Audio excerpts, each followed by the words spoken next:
సంతకం పెట్టి ప్రతి ఇంటికి పంపించిన ముఖ్యమైన హామీలంటూ పంపించిన ఈ పాంప్లెట్ మీ అందరికీ గుర్తుందా? గుర్తుందా అక్క? గుర్తుందా అన్న? చంద్రబాబు సంతకం కనిపిస్తా ఉందా?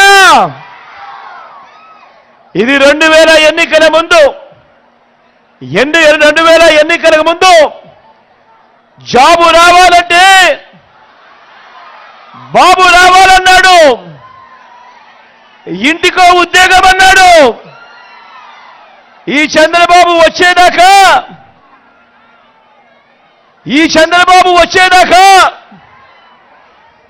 ఎన్నికలు వచ్చేదాకా ఎన్నికలు అయిపోయేదాకా ఈ చంద్రబాబు అన్న మాటలేమిటి? జాబు రావాలంటే బాబు రావాలి. ఒకవేళ జాబ్ ఇవ్వకపోతే ఏమన్నాడు? ఇంటింటికి 2000 రూపాయలు నిరుద్యోగ వృత్తి అన్నాడా లేదా? అన్నాడా లేదా? మరి 5 ఏళ్ళు ప్రతి ఇంటికి 2000 రూపాయలు నెల అంటే 60 నెలలు ఇంటూ 2000 అంటే 1,20,000 రూపాయలు. ఏమైంది? నమ్మిన పిల్లలు, ఓటేసిన తల్లిదండ్రులు ఏమైంది? చంద్రబాబు నమ్మి ఓటు వేశారు, ఆ తర్వాత ఏమైంది? గోవిందా గోవిందా.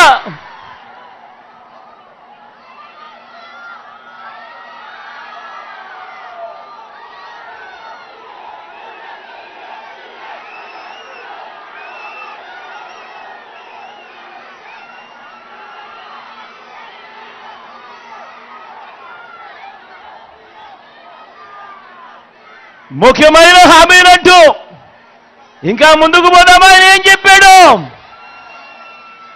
87,612 కోట్ల రూపాయలు. మళ్ళీ చెప్తా ఉన్నాను, 87,612 కోట్ల రూపాయలు. రైతు రుణాల మాఫీ అన్నీ కూడా మొదటి సంతకంతోనే మాఫీ అన్నాడు. బ్యాంకుల్లో పెట్టిన బంగారాన్ని విడిపిస్తానన్నాడు. బ్యాంకుల్లో పెట్టిన బంగారం రావాలి అనంటే బాబు రావాలి అన్నాడు.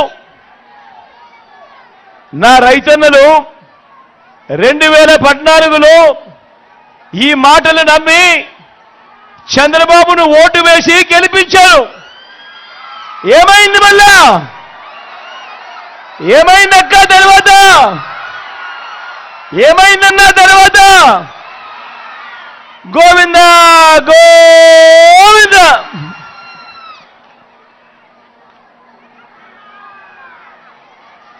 ఇంకా ముందుకు పోదామా?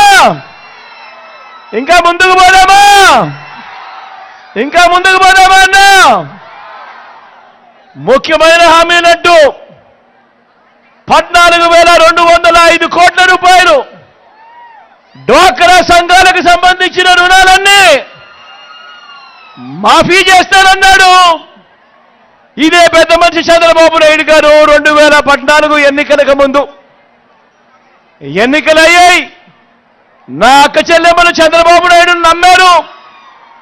అప్పట్లో ఓటు వేశారు. ఓటు వేసిన తర్వాత ఏమైంది?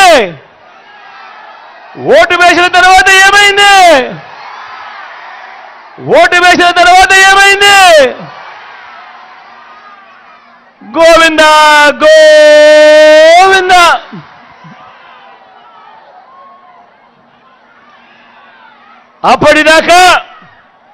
అప్పటిదాకా ఇస్తా ఉన్న 0 వడ్డీ కూడా గోవిందా గోవిందా. మళ్ళీ ముందుకు పోదామా? ఇంకా ముఖ్యమైన హామీలు. ఇదే చంద్రబాబు ముఖ్యమైన హామీలు గుర్తున్నాయా అన్నా? ఇంకా ఏం రాశాడో తెలుసా? ఇంకా ఏమి రాశాడు అనంటే, ఆడబిడ్డ పుడితే మీ బ్యాంక్ అకౌంట్లలో 25,000 రూపాయలు డిపాజిట్ చేస్తాము అని అన్నాడు ఎన్నికలకు ముందు. ఎన్నికలయ్యాయి. నా అక్క చెల్లెమ్మలు వాళ్ళ కుటుంబాలన్నీ కూడా చంద్రబాబు నాయుడు గారిని నమ్మారు. నమ్మి చంద్రబాబు నాయుడు గారికి ఓటు వేశారు. ఓటు వేసిన తర్వాత ఏమైంది? ఏమైంది? ఒక్క రూపాయి అయినా వేశాడా మీ బ్యాంకుల్లో, అకౌంట్లలో? మరి ఏమైంది అన్న? ఏమైంది? ఏమైంది తమ్ముడు? గోవింద గోవింద.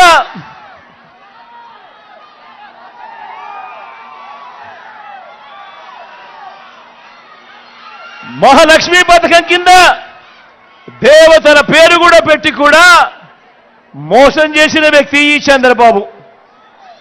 ఇదే పెద్ద మంచి చంద్రబాబు నాయుడు గారు. ఇదే పెద్ద మంచి చంద్రబాబు నాయుడు గారు 2014లో ముఖ్యమైన హామీలంటూ ఇచ్చిన ఇంకొక హామీ, ప్రతి పేదవాడికి 3 సెంట్ల స్థలం కట్టుకునేందుకు పక్కా ఇల్లు అన్నాడు. నా అక్క చెల్లెమ్మలు ఈ మాట నమ్మారు.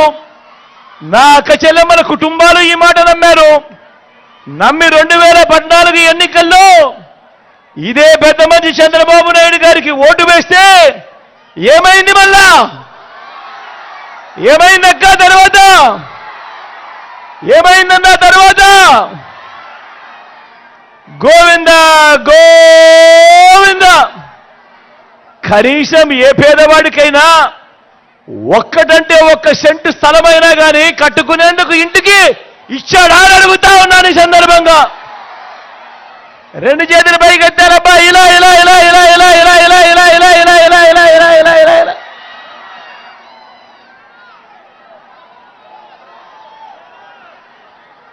హైదరాబాదు 10 ఏళ్ళు ఉమ్మడి రాజధానిగా ఉండాల్సింది బాబు వచ్చాక ఏమైంది? ఓటుకు కోట్లు కేసులో అడ్డగోలుగా దొరికిపోయి మన ఉమ్మడి రాజధాని గోవింద గోవింద. బాబును నమ్మి ఓటు వేసినందుకు ఢిల్లీతో రాజీపడి ప్రత్యేక హోదాను ఏం చేశాడు? దాన్ని గోవింద గోవింద గోవింద గోవింద.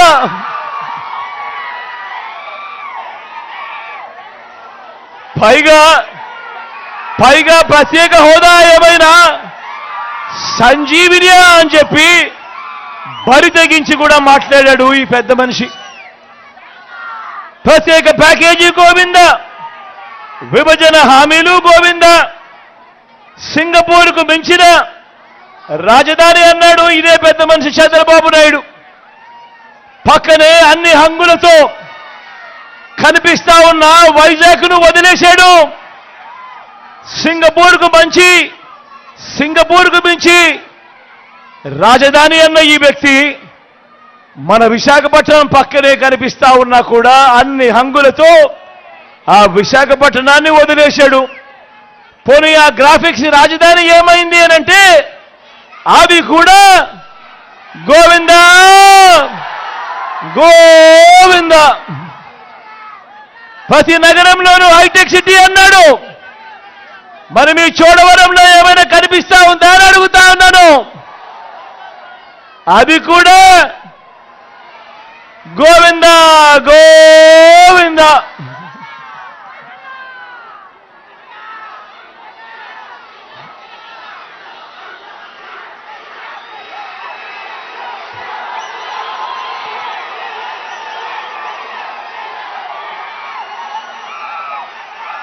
అందరూ ఆలోచన చేయమని అడుగుతా ఉన్నా.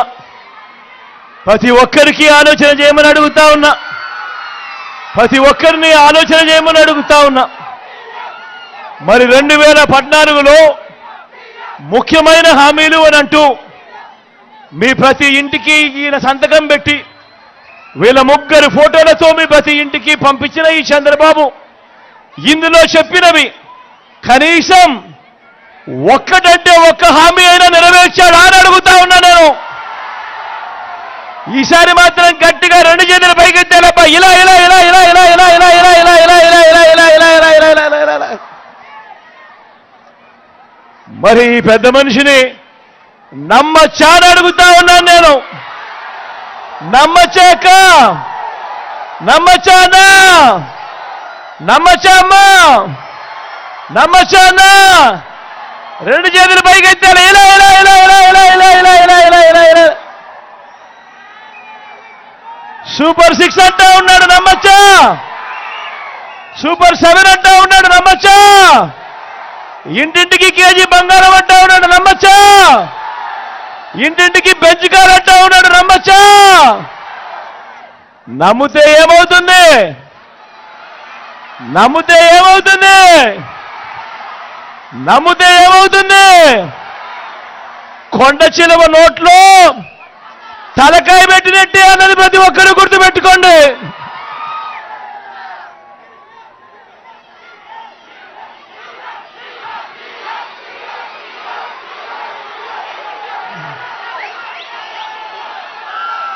బాబు అధికారంలోకి వస్తే వర్షాలు గోవిందా, బాబు కుర్చీ ఎక్కితే రిజర్వాయర్లలో నీళ్లు గోవిందా, బాబు మాటను నమ్మితే అంతే గోవిందా గోవిందా.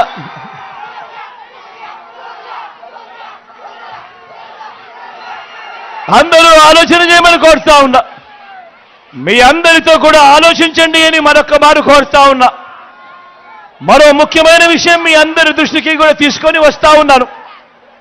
చంద్రబాబు 14 ఏళ్లు ముఖ్యమంత్రిగా పరిపాలన చేశానంటాడు. ఆయన 3 సార్లు సీఎంగా చేశానని కూడా చెబుతాడు. మరి ఈ పెద్ద మంచి చంద్రబాబు గారి పేరు చెబితే ఏ పేదవాడికైనా కూడా ఆయన చేసిన మంచి ఒక్కటంటే ఒక్కటైనా గుర్తుకు వస్తుందా అని అడుగుతా ఉన్నాను ఈ సందర్భంగా నేను. ఆయన చేసిన స్కీము ఒక్కటంటే ఒక్కటైనా గుర్తుకు వస్తుందా అని అడుగుతా ఉన్నాను ఈ సందర్భంగా నేను. రెండు చేతులు పైకెత్తాలబ్బా, ఇలా ఇలా ఇలా ఇలా ఇలా ఇలా ఇలా ఇలా ఇలా ఇలా ఇలా ఇలా ఇలా ఇలా.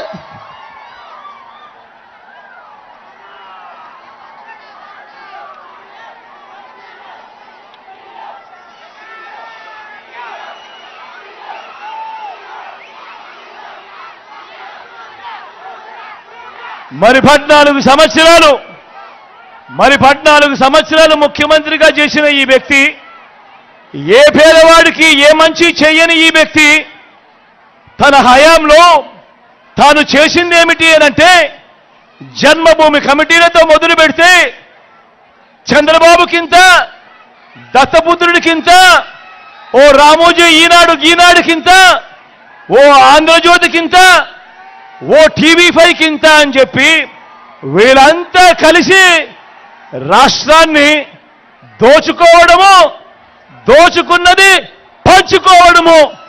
ఇది చంద్రబాబు గారు తన 14 ఏళ్ల ముఖ్యమంత్రిగా 3 సార్లు సీఎంగా ఉంటూ తాను చేసిన పని ఏమిటి అనంటే ఇది. ప్రతి ఒక్కరిని కూడా నేను ఆలోచన చేయమని అడుగుతా ఉన్నా. చంద్రబాబు నాయుడు గారి దగ్గర అలా దోచుకున్న సొమ్ము చాలా ఉంది. చంద్రబాబు నాయుడు దగ్గర అలా దోచుకున్న సొమ్ము చాలా ఉంది. అక్క నేను చెప్పేది బాగా వినండి. అక్క అన్న నేను చెప్పేది బాగా వినండి. తమ్ముడు నేను చెప్పేది బాగా వినండి. ఏ స్కీము చేయకుండా మీ బిడ్డ ఈరోజు బటన్లు నొక్కుతా ఉన్నాడు. మీ బిడ్డ ఈరోజు 2,70,000 కోట్ల రూపాయలు నా అక్క చెల్లెమ్మల కుటుంబాల ఖాతాల్లోకి నేరుగా మీ బిడ్డ బటన్ నొక్కుతా ఉన్నాడు. నా అక్క చెల్లెమ్మల కుటుంబాల ఖాతాల్లోకి ఎలాంటి లంచాలు వివక్ష లేకుండా నేరుగా వెళ్ళిపోతా ఉంది.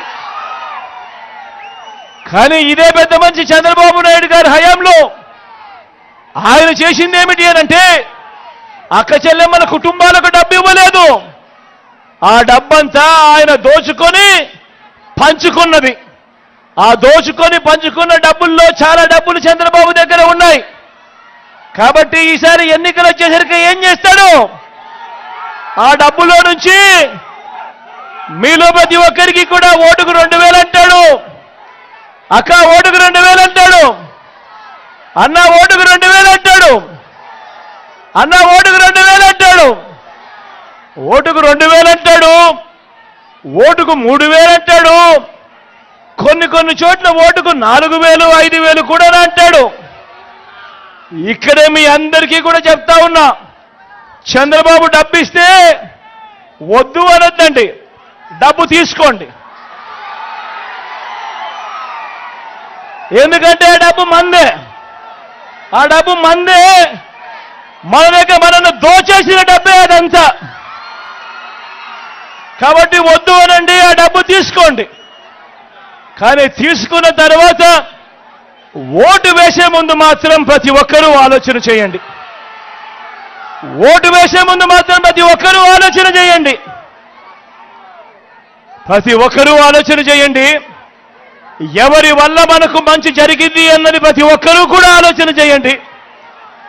ఎవరు అధికారంలో ఉంటే మనకు మంచి జరుగుతుంది, కొనసాగుతుంది అన్నది ప్రతి ఒక్కరూ కూడా ఆలోచన చేయమని కోరుతా ఉన్నా. అలా ఆలోచన చేసి ఎవరి వల్ల మంచి జరిగింది, ఎవరు ఉంటే మనకు మంచి కొనసాగుతుంది అన్న ఆలోచనతో మీ ఇంట్లో ఉన్న ప్రతి ఒక్కరూ కూర్చొని ఆలోచన చేసి నిర్ణయం తీసుకొని ఆ తర్వాతనే ఓటు వేయండి అని మీ అందరినీ కూడా కోరుతా ఉన్నాను. మీ జగన్ అధికారంలో ఉంటేనే మళ్ళీ ఓ పెంచిన అమ్మఒడి, మీ జగన్ అధికారంలో ఉంటేనే మళ్ళీ ఓ చేయూత, మళ్ళీ ఓ 0 వడ్డీ, మళ్ళీ ఇళ్ల స్థలాలు, మళ్ళీ ఇల్లు కట్టించే కార్యక్రమం.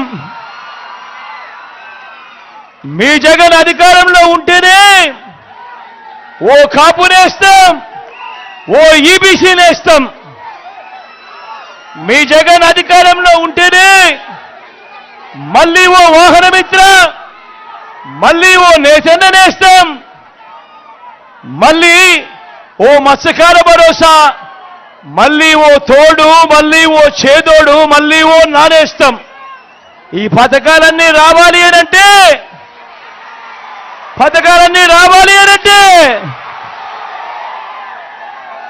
మళ్ళీ మీ జగన్ అధికారంలో ఉంటేనే, మీ జగన్ మళ్ళీ అధికారంలో ఉంటేనే పూర్తి ఫీజులతో విద్యా దీవెన, వసతి దీవెన, మళ్ళీ మీ జగన్ అధికారంలో ఉంటేనే నా అక్క చెల్లెమ్మలకు మంచి జరిగిస్తూ ఓ కళ్యాణమస్తు, ఓ షాదీ తోఫా. మీ జగన్ అధికారంలో ఉంటేనే రైతన్నలకు మంచి జరుగుతుంది. ఆ రైతన్నలకు 0 వడ్డీకే పంట రుణాలు, ఉచిత పంటల బీమా, ఏ సీజన్లో నష్టం జరిగితే ఆ సీజన్ ముగిసేలోగానే పంట నష్ట పరిహారం చెల్లించే ఇన్పుట్ సబ్సిడీ, రైతన్నలకు పెంచిన పెట్టుబడి సహాయంగా రైతు భరోసా, చెయ్యి పట్టుకుని నడిపిస్తా ఉన్న ఆర్బీకే వ్యవస్థలు. ఇవన్నీ జరగాలంటే, ఇవన్నీ కొనసాగాలంటే మళ్ళీ మీ జగన్ అధికారంలో ఉంటేనే జరుగుతాయి. మీ జగన్ అధికారంలో ఉంటేనే ఒక విస్తరించిన ఆరోగ్యశ్రీ, ఓ ఆరోగ్య ఆసరా, గ్రామంలోనే విలేజ్ క్లినిక్, గ్రామానికే ఫ్యామిలీ డాక్టర్, ఇంటింటికి ఆరోగ్య సురక్ష, ఇవన్నీ కూడా మీ జగన్ అధికారంలో ఉంటేనే జరుగుతాయి అన్నది ప్రతి ఒక్కరూ గుర్తుపెట్టుకోమని అడుగుతా ఉన్నా. మీ జగన్ అధికారంలో ఉంటేనే ఇంటికే వచ్చే 3,000 పెన్షన్, మీ జగన్ అధికారంలో ఉంటేనే ఇంటికే వచ్చే 3,000 పెన్షన్, మళ్ళీ పెన్షనున్న పెన్షన్, ఇంటి ముంగిటికే రేషన్, పౌర సేవలన్నీ, పథకాలన్నీ ఇంటికే వచ్చే కార్యక్రమం మళ్ళీ మీ జగన్ ముఖ్యమంత్రి అయితేనే అన్నది ప్రతి ఒక్కరూ గుర్తుపెట్టుకోమని కోరుతా ఉన్నా. ఇవన్నీ కూడా గతంలో ఎప్పుడూ జరగని విధంగా నేను చెప్పిన ప్రతి స్కీము కూడా, నేను చెప్పిన ప్రతి పథకం కూడా గతంలో ఎప్పుడూ జరగని విధంగా జరుగుతా ఉన్నాయి. ఏ నెలలో